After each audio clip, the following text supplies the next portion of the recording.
Following that session, Professor Zixnack declared the conclusion of their theoretical examination of Class 3 predators, his appendages gesturing with what his species considered enthusiasm. Any inquiries before we proceed to the practical demonstration? The lecture hall became hushed, a palpable mixture of anticipation and apprehension pervading the assembled extraterrestrial students. Silence reigned, save for the unmistakable sound of someone noisily finishing a massive coffee. All eyes, along with various sensory organs, turned to the origin of the sound. Seated in the back row, feet resting on the desk before her, was Sarah Johnson, the solitary human in the class, an exceptional exchange student and, according to half the faculty, a walking, talking biohazard. She lowered her deadliest catch mug, oh, the irony, and offered a self-conscious smile. "Apologies, Professor, didn't intend to disrupt your dramatic interlude. Do proceed with whatever terrifying spectacle you have in store for us today." Professor Zixnack's eye stalks twitched with annoyance. "Miss Johnson, I assure you, this is not a terrifying spectacle. It is a meticulously managed demonstration of—" Yeah, Sarah interrupted dismissively, "meticulously managed danger, I've heard that before. Remember the incident with the supposedly docile carnivorous plants last month?" A collective shudder ran through the class. Several students instinctively checked their appendages, ensuring everything was still intact. "That was an unfortunate occurrence," the professor conceded, "but I assure you, today's subject is fully tranquilized and secured." Sarah scoffed. "Oh, and I'm the Queen of England." "You most certainly are not," squeaked Blicktorp, a gelatinous blob of a student. "Earth's monarchical system is hereditary." "It's called sarcasm, Blick," Sarah sighed. "We will work on it," Professor Zixnack said, clearing his throat, or whatever served as a throat in his peculiar alien anatomy. "If we are quite finished with the commentary, I shall proceed with introducing our subject." He pressed a button on his hover podium, and two visibly nervous lab assistants wheeled a large container into the room. The container was constructed of transparent material, allowing the class to observe the creature within. It was, to say the least, underwhelming. "Behold," the professor announced with excessive gravity, "a prime specimen of Felis catus domesticus." Sarah blinked. "You have to be kidding me." Inside the container, looking thoroughly displeased at having its slumber disturbed, was an ordinary house cat, an orange tabby to be precise. It yawned, displaying an impressive array of teeth that sent half the class scurrying behind their desks. "Students, this is one of the most efficient predators in the known galaxy," Professor Zixnack continued, oblivious to Sarah's growing smirk. "Observe its razor-sharp claws, its powerful jaws, its keen senses." "Its cute little toe beans," Sarah added helpfully. The professor shot her a withering glance. "Miss Johnson, please. This is a serious scientific demonstration." "Oh, I'm being dead serious, Professor. Those toe beans are lethal. One touch, and you'll die of cuteness overload." A ripple of nervous laughter spread through the class, quickly silenced by a glare from the professor. "Now, as I was saying," he continued, "this creature is capable of taking down prey many times its size. Its hunting instincts are unparalleled. The cat chose that moment to begin grooming itself, paying absolutely no attention to the terrified aliens surrounding it." "Truly terrifying," Sarah said flatly. "I'm shaking in my boots."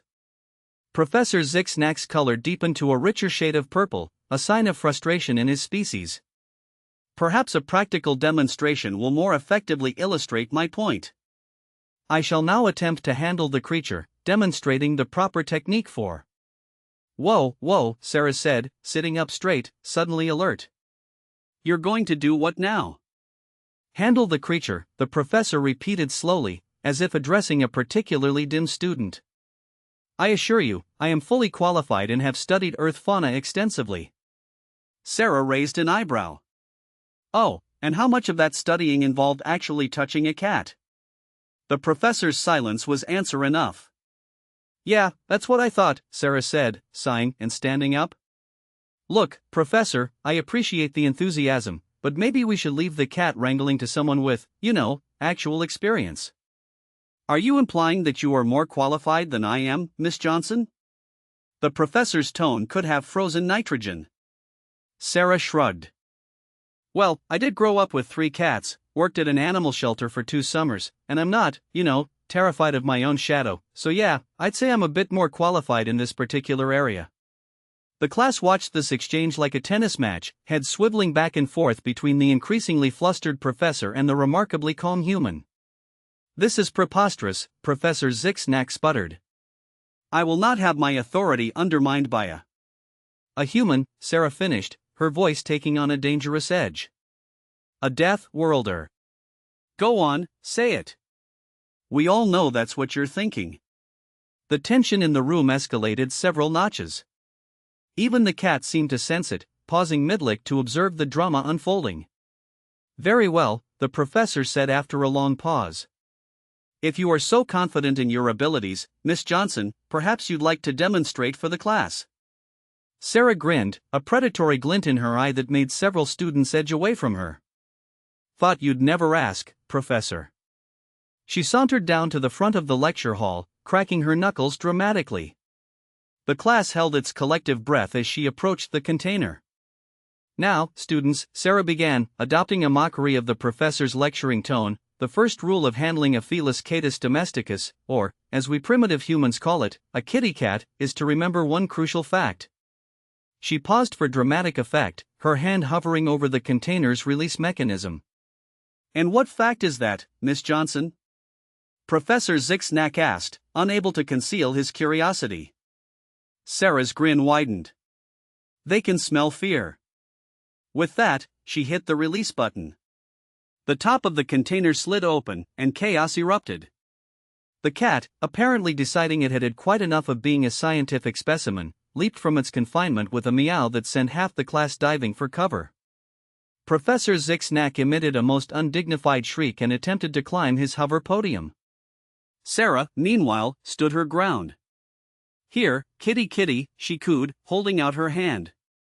The cat, in the way of cats everywhere, immediately lost all interest in freedom and instead trotted over to investigate this new person. It sniffed Sarah's outstretched fingers, then butted its head against her hand, demanding pets. "Oh, you're just a big softy, aren't you?" Sarah laughed, scratching behind the cat's ears. It responded with a purr that sounded like a small engine revving up. The class watched in stunned silence as Sarah scooped up the deadly predator and cradled it in her arms like a baby. The cat, for its part, seemed perfectly content with this arrangement. "Right," Sarah addressed the class, her voice dripping with sarcasm. "As you can see, I am now locked in mortal combat with one of the galaxy's most fearsome beasts. One wrong move, and oh no, it's attacking." The cat had started kneading Sarah's arm, purring even louder. "The horror," Sarah deadpanned. "I may not survive this encounter. Tell my story, brave exobiology students. Tell them how I fell in battle against the mighty, what's this little guy's name, anyway?" All eyes turned to Professor Zixnack, who was still clinging to his hover podium like a lifeline. He cleared his throat, attempting to regain some semblance of dignity. "The specimen is designated FE 1138, he said stiffly. Sarah rolled her eyes. "Oh, for crying out loud, we're calling him Fluffy. FE 1138? Honestly, no wonder he was grumpy." She turned her attention back to the cat, Fluffy, who was now attempting to groom her hair. "Who's a good little apex predator?" "You are, yes you are." The absurdity of the situation finally broke through the class's shock. Nervous giggles turned into full-blown laughter as they watched their terrifying human classmate baby talk a creature they'd been taught to fear. "Now," Sarah said, addressing the class again, "who wants to learn how to actually handle a cat?" Tentatively, a few brave souls raised their hands, or equivalent appendages. "Excellent. Step right up, don't be shy. Fluffy here promises not to eat anyone, right, Fluffster?" The cat meowed in response, which sent another wave of nervous laughter through the room. Over the next hour, Sarah guided her fellow students through the basics of cat handling. There were a few close calls. Apparently, Zigorian tentacles tasted delicious to cats, who knew, but by the end, even the most timid students had managed to pet Fluffy without fainting. As the class wound down, Sarah found herself surrounded by a group of awestruck aliens, all clamoring to ask questions. "How did you know it wouldn't attack?" Blicktorp asked, his gelatinous form quivering with excitement. Sarah shrugged. I didn't, not for sure. But cats are generally pretty chill if you don't freak them out. Plus, this little guy's obviously used to people, aren't you, Fluffless? Fluffy, now sprawled across Sarah's lap, offered a lazy MRRP in response. But the claws, another student, a methane breather named Grix, exclaimed, and those teeth. Surely they're designed for rending flesh. Well, yes, Sarah admitted, cats are predators. They hunt. They kill things. But they're also domesticated. Humans have been living with them for thousands of years. They're not out to get us. Fascinating, Blicktorp burbled. And you say humans keep these creatures in their dwellings voluntarily? Sarah nodded. Yep. They're pets, companions. Some people treat them like family. This revelation sent a wave of excited murmuring through the group. The idea of willingly cohabitating with a predator was mind-boggling to most of them. But why? Grix asked, his breathing apparatus hissing with curiosity. What purpose do they serve? Sarah thought for a moment, absently stroking Fluffy's fur. Well, originally, we kept them around to hunt pests, mice, rats, that kind of thing. Now, they're just nice to have around. They're soft, they purr, they do silly things that make us laugh. Sometimes they're aloof, sometimes they're cuddly. They've got personalities, you know? The aliens exchanged bewildered looks. The concept of keeping a potentially dangerous creature around simply because it was nice was utterly foreign to them. Besides, Sarah added with a grin, haven't you ever wanted to say you've tamed a fearsome beast? Makes you feel pretty badass. This, at least, seemed to resonate with some of the students. A few puffed up with pride, clearly imagining themselves as mighty predator tamers. Johnson. A new voice cut through the chatter. Professor Zixnack had finally descended from his hover podium and was approaching the group cautiously.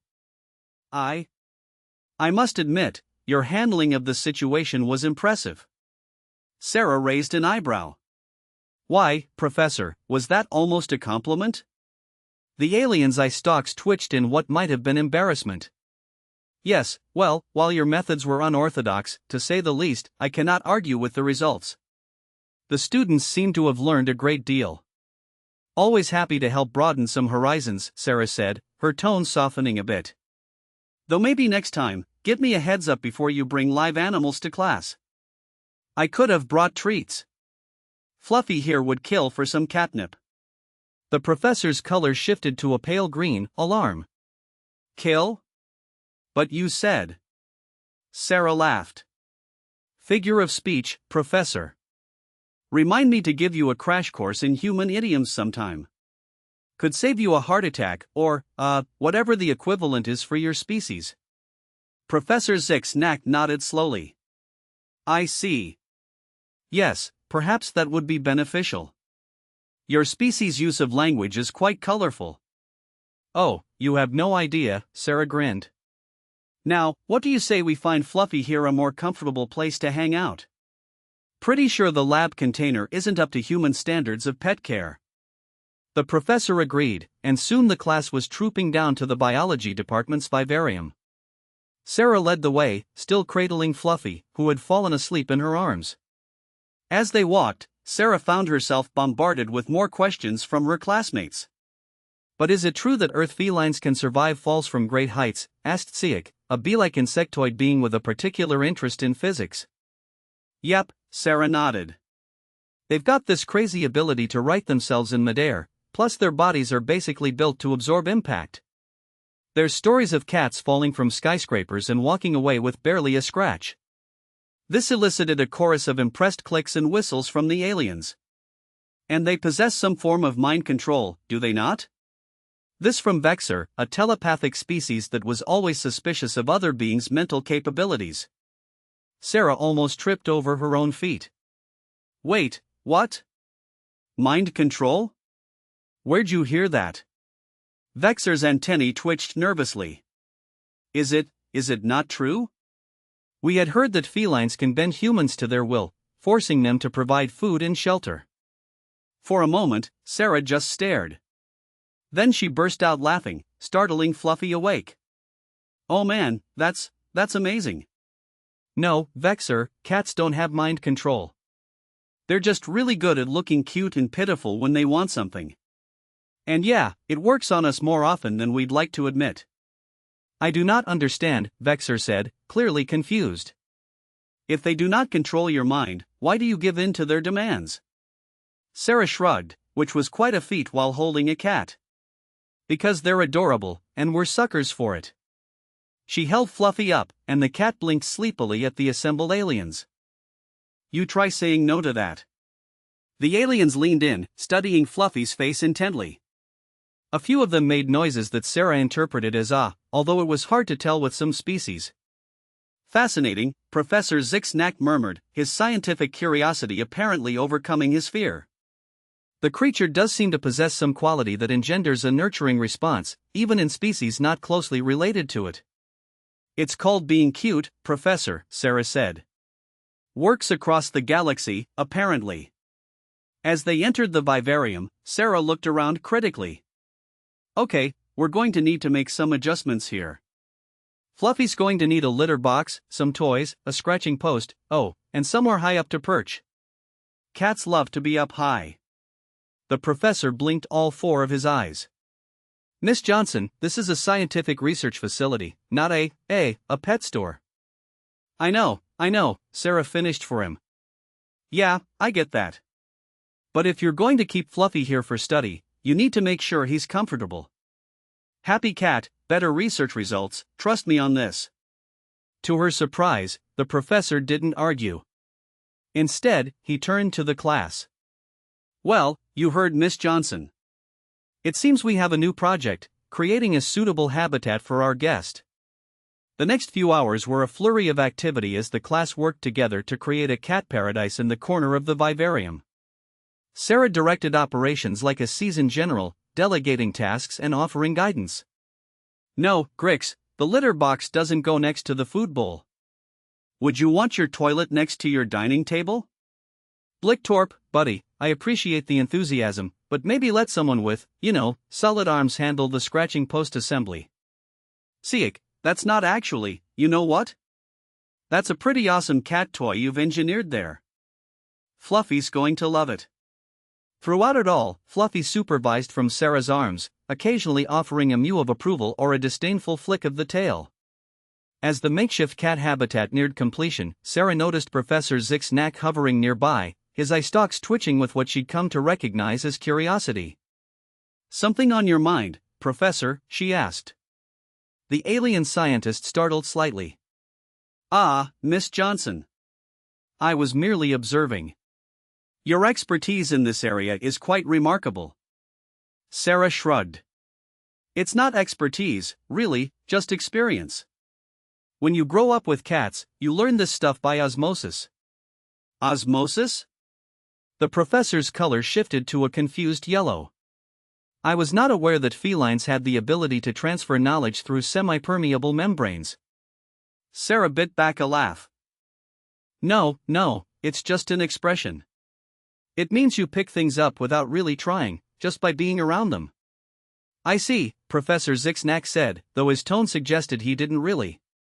Humans do seem to have a remarkable affinity for these creatures.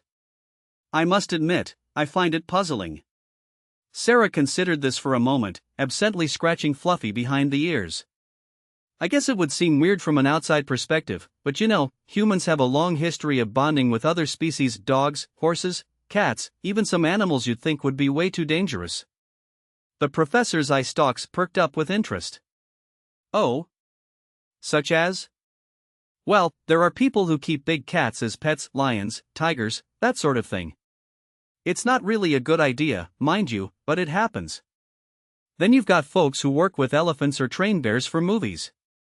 Heck, there's a guy back on Earth who swims with great white sharks for fun. The alien scientist looked like he was about to faint. But why? Surely the risk outweighs any potential benefit? Sarah shrugged again. For some humans, that's kind of the point. The risk, the challenge of it.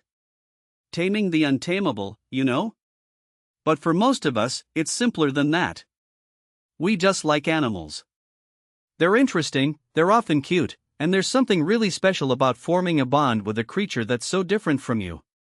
Professor Zixnack was quiet for a long moment, his eye stalks swiveling between Sarah, Fluffy, and the rest of the class, who were putting the finishing touches on the cat habitat. "I believe," he said slowly, "that I may have underestimated your species, Miss Johnson." Sarah raised an eyebrow. "Oh? How so?" "When you first arrived at our institution, many of us were concerned. Your planet's classification as a death world carries certain connotations. We expected aggression, perhaps even violence." "Yeah, I picked up on that," Sarah said dryly, "hence the hazmat teams that met me at the spaceport." The professor had the grace to look embarrassed, his color shifting to a mottled purple. "Yes, well. In light of recent events, I'm beginning to think we may have misunderstood what it means to come from a death world." Sarah nodded encouragingly. "Go on." "Your ability to handle, and even bond with, creatures that the rest of us find terrifying, it's not because you're more aggressive or violent, it's because you're more adaptable, more willing to understand and connect with other species, even potentially dangerous ones." "Ah," Sarah said, genuinely impressed. "That's actually a pretty insightful observation, Professor." The alien preened a bit at the compliment, his color brightening. "Yes, well, I am a scientist. Observation is my stock in trade. Don't suppose this means you'll be canceling the weekly human containment drills, though?" Sarah asked with a smirk. The professor's color shifted again, this time to what Sarah had come to recognize as his flustered hue. "Those drills are merely a precautionary measure, I assure you. Standard protocol for any potentially hazardous, that is to say, for any new species on campus." Sarah laughed. "Relax, Professor, I'm just teasing." "Though I gotta say, watching the entire biology department try to wrangle me into a containment unit every Friday is pretty hilarious, especially since half of them are species I could basically bench press." Before the professor could respond, there was a commotion from the newly constructed cat habitat. They turned to see Fluffy, finally released from Sarah's arms, exploring his new domain. The class watched in awe as the cat sniffed every corner, batted at the toys SCI had constructed, and finally settled into a plush bed that Vexer had insisted on replicating based on human comfort standards. "Well, would you look at that?" Sarah said softly.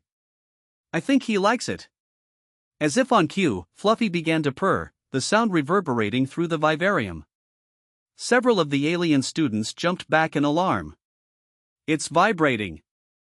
Blicktorp exclaimed, his gelatinous form quivering with excitement. "Is it preparing to attack?" Sarah couldn't help but laugh. "No, Blick, that's purring. It means he's happy."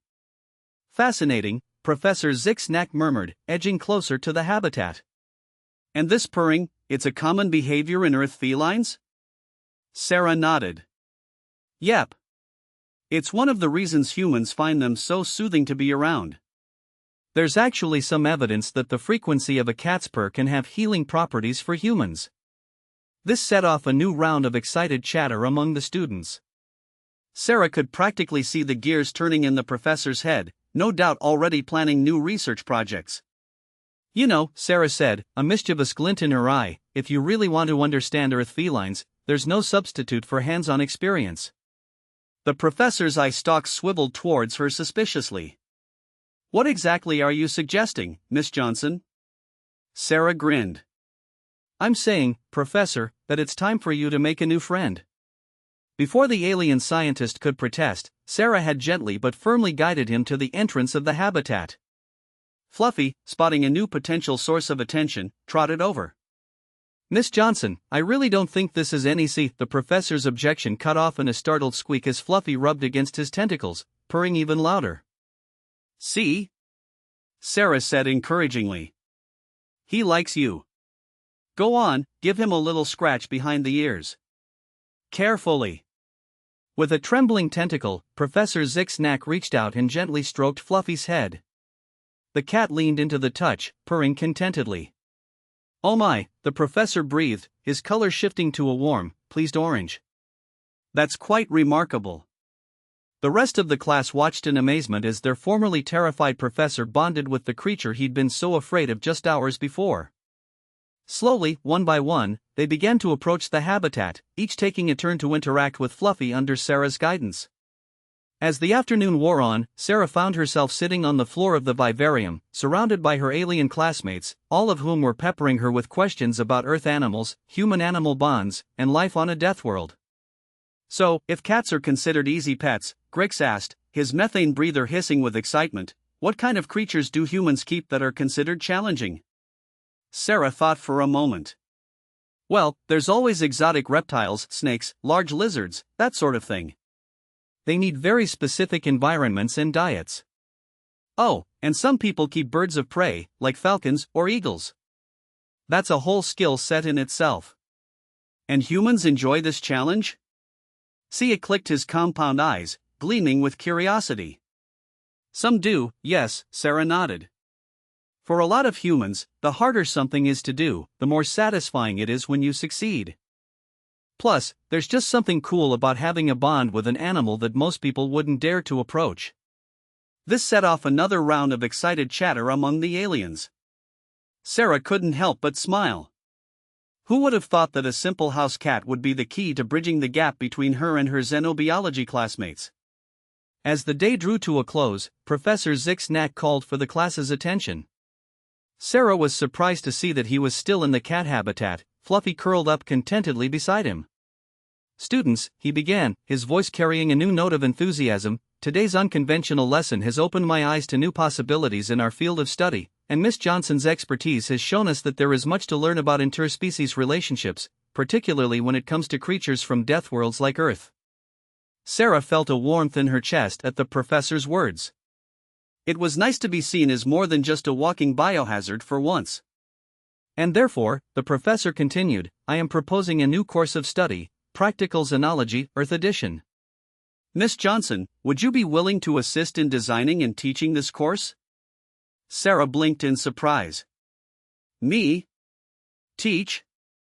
I mean, I'm just a student myself, Professor." "Perhaps," Professor Zixnack agreed, "but you possess practical knowledge that none of our current faculty can match." "Your insights today have been invaluable." Sarah looked around at her classmates, seeing eager nods and encouraging gestures, or the alien equivalent thereof. She thought about all the misconceptions she'd encountered since arriving on campus, all the fear and misunderstanding about her home planet and its inhabitants. "You know what," she said finally, a grin spreading across her face. "I'm in. Let's teach these folks what Earth is really all about." The class erupted in cheers and various alien sounds of approval. Even Fluffy joined in, meowing loudly as if voicing his own excitement. As Sarah began discussing potential lesson plans with the professor and her enthusiastic classmates, she couldn't help but laugh at the absurdity of it all. She'd come to this alien university to learn about life on other worlds, and here she was, about to teach an entire course on life from her own planet, all because of one ordinary house cat named Fluffy. "Well, little guy," she said, reaching down to scratch Fluffy's chin, "looks like you and I are going to revolutionize xenobiology education." "Not bad for a day's work, huh?" Fluffy purred in response, and Sarah could have sworn he looked smug. Then again, he was a cat, looking smug was kind of their default state. As the excited chatter of her classmates washed over her, Sarah felt a sense of anticipation building. Sure, she missed Earth sometimes, but right now, there was nowhere else in the galaxy she'd rather be. After all, she had a class to prepare for, and something told her that Xenobiology 101, Intro to Earth's Apex Predators, was going to be the talk of the campus. Let the other human exchange students stick to boring old physics and chemistry. Sarah Johnson was about to make exobiology the hottest course in the universe, and it all started with a cat. As the excitement of the impromptu lesson died down, and the other students filed out of the vivarium, chattering animatedly about the day's events, Sarah found herself alone with Professor Zixnack and Fluffy. The cat had made himself comfortable on a cushion in his new habitat, looking for all the world like he owned the place. "So," Sarah said, breaking the comfortable silence, "I guess we should probably talk about the logistics of this new course, huh?" Professor Zixnack's eye stalks bobbed in agreement. "Indeed, Miss Johnson. There is much to consider. Curriculum design, safety protocols, resource allocation. Yeah, about that, Sarah interrupted, a thought suddenly occurring to her. We're going to need more animals, aren't we? I mean, Fluffy's great and all, but he's just one species. If we're going to give a comprehensive overview of Earth's fauna, we'll need a bit more variety. The professor's color shifted to a thoughtful blue. You raise an excellent point. Our xenobiology department does have connections with various intergalactic zoos and conservation programs. Perhaps we could arrange some loans? Sarah winced. Maybe we should start a bit smaller? I'm not sure the campus is ready for a lion or an elephant just yet. Quite right, the professor agreed, looking slightly relieved. What would you suggest? Sarah thought for a moment. Well, we could start with some other common Earth pets. Dogs, obviously. They're probably even more important than cats when it comes to human-animal bonds. Maybe some small reptiles, like bearded dragons or geckos. Oh, and definitely some rodents, hamsters, gerbils, that kind of thing. As she spoke, Sarah could see the professor's eye stalks twitching with increasing alarm. Miss Johnson, he said carefully, are you suggesting we fill our laboratory with a menagerie of Earth's most dangerous wildlife? Sarah couldn't help but laugh. Professor, trust me, none of the animals I just listed are dangerous. Well, unless you're a cricket, I guess. Bearded dragons love their crickets. The professor's color cycled through several shades of confusion. But they're from Earth. Surely they must be lethal in some way? Nope, Sarah said, popping the P for emphasis. Most animals on Earth are pretty harmless, especially the ones. We keep them as pets, yet humans are likely more hazardous than 90% of Earth's species. This realization appeared to stun the professor into silence. Sarah could almost perceive the gears whirring in his extraterrestrial mind, reassessing everything he believed he understood about Earth and its inhabitants. Tell you what, Sarah proposed, feeling sympathy for the overwhelmed alien. Why don't I compile a proposal? I'll enumerate some species that I believe would be suitable for the course, along with care guidelines, safety protocols, and potential learning outcomes. That way, you and the department can evaluate it, and we can determine what is feasible. Professor Zick-Snack's eye stalks twitched upward. Yes, an excellent concept, Miss Johnson. A very professional approach. Sarah grinned. Hey, I may be the crazy death worlder who snuggles with predators, but I do know how to function within a system. How do you think I got into this exchange program in the first place? The professor's hue shifted to what Sarah had come to recognize as his impressed color. Indeed, I anticipate seeing your proposal, Miss Johnson. Yes, Prof, and thanks for today's lesson and for broadening our perspectives. Sarah felt a warm surge of pride. Happy to help, Professor. It's partly why I came here, to learn about other species, certainly, but also to help others understand humans better. As if on cue, Fluffy chose that moment to awaken from his nap. He stretched languidly, then ambled over to the edge of his enclosure, meowing demandingly. And what do you desire, Your Highness? Sarah inquired, reaching out to scratch his chin. The cat purred, then glanced pointedly at Professor Zick-Snack. I think, Sarah said with a smirk, Fluffy here is wondering if his new friend is going to pet him again. The professor started. Friend? Surely you don't mean, oh, I definitely do, Sarah laughed. Congrats, Prof, you've been adopted by a cat. I might suggest stocking up on lint rollers. I have a feeling you're going to be covered in orange fur pretty often from now on. With evident trepidation, but also a touch of excitement, Professor Zick-Snack extended a tentacle towards Fluffy. The cat immediately began rubbing against it, purring even louder than before. Remarkable, the professor murmured. Truly remarkable. As Sarah watched the unlikely pair bonding, an idea began to take shape in her mind. Hey, Prof, she said slowly, what would you say to making Fluffy here the official mascot of our new course? The professor pondered this for a moment, his free tentacles waving thoughtfully. A living embodiment of the course's objectives, serving as both subject and teaching aid? Yes, I believe that could work quite well. Great. Sarah beamed. I'll add it to the proposal. Now, if you'll excuse me, I've got some work to do to start planning how to introduce the galaxy to the wonders of Earth's animal kingdom. As she gathered her things and headed for the door, Sarah paused for one last look back. Professor Zixnack was still petting Fluffy, his eye stalks fixed on the cat with a combination of scientific curiosity and something that looked suspiciously like affection. You know, Sarah called out, unable to resist one last quip, there's an old Earth saying, dogs have owners, cats have staff. Looks like you just got hired, Prof. The confused look on the professor's face, coupled with Fluffy's smug expression, sent Sarah into a fit of giggles as she left the vivarium. Oh yeah, this course was going to be fun. Over the next few weeks, Sarah threw herself into preparation for the new course. Her dorm room transformed into a chaotic jumble of data pads, holographic displays, and hastily scribbled notes, much to the alarm of her Zolan roommate, who was convinced the scattered papers were some form of deadly Earth spores. She spent hours in the university's xenobiology archives, comparing Earth ecosystems to those of other planets. She pored over the curriculum of a dozen different exobiology courses, attempting to determine how to structure her own. She even initiated a video call study group with some of her former classmates back on Earth, picking their brains for intriguing animal facts and behaviors that might surprise her alien students.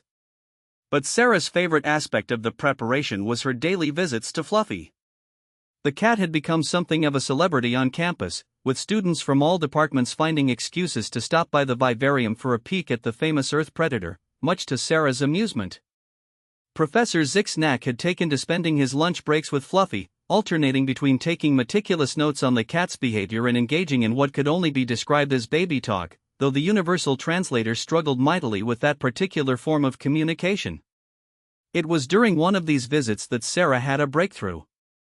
She'd been watching Fluffy chase a laser pointer operated by a thoroughly entertained Blix Torp when it struck her. The key to teaching aliens about Earth animals wasn't to focus on their physical characteristics or biological functions, it was to demonstrate how they interacted with their environment and with humans. Energized by this revelation, Sarah burst into Professor Zixnack's office the next day, her arms laden with notes and holographic projectors. "Prof," she exclaimed, barely noticing as she sent a stack of alien petri dishes clattering to the floor. "I've figured it out.